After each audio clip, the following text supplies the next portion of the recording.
अब चलते हैं शॉर्ट क्वेश्चन नंबर 7 की तरफ, जिसमें हम लोग डिस्कस करेंगे कि क्या हम लोग रिफ्लेक्टेड लाइट की तरह जो ट्रांसमिटेड लाइट होती है स्टूडेंट्स, उसकी मदद से न्यूटन्स रिंग्स बना सकते हैं या नहीं। आइए इस क्वेश्चन में एक्सप्लेन करते हैं। Could you obtain Newton's rings with transmitted light? If yes, would the pattern be different from the obtained with reflected light? Explain. Yes, we can get Newton's rings with transmitted light. Yes, हम लोग obviously Newton's rings को observe कर सकते हैं by using transmitted light, लेकिन किस case के अंदर?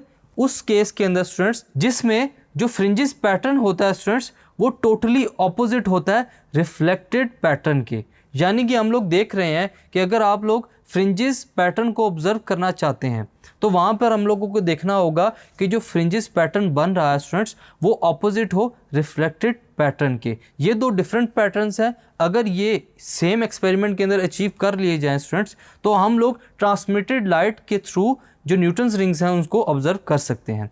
Due to transmitted light the central spot is of bright light instead of the dark spot. Change क्या होगा स्टूडेंट्स कि जो ट्रांसमिटेड लाइट होती है इसकी वजह से जो सेंट्रल स्पॉट होता है न्यूटन्स रिंग का वो डार्क होने के बजाय ब्राइट लाइट को शो करेगा, which is obtained with reflected light, जिसको हम लोग रिफ्लेक्टेड लाइट के थ्रू ही ऑब्जर्व कर सकते हैं। सो स्टूडेंट्स इस क्वेश्चन में हम लोगों ने ये बात प्रूव की कि हम लोग ट्रांसमिटेड लाइट के थ्रू जो डायफ्रैक्शन पैटर्न है वो डार्क या ब्राइट की फॉर्म में ट्रांसमिटेड लाइट की मदद से फाइंड कर सकते हैं।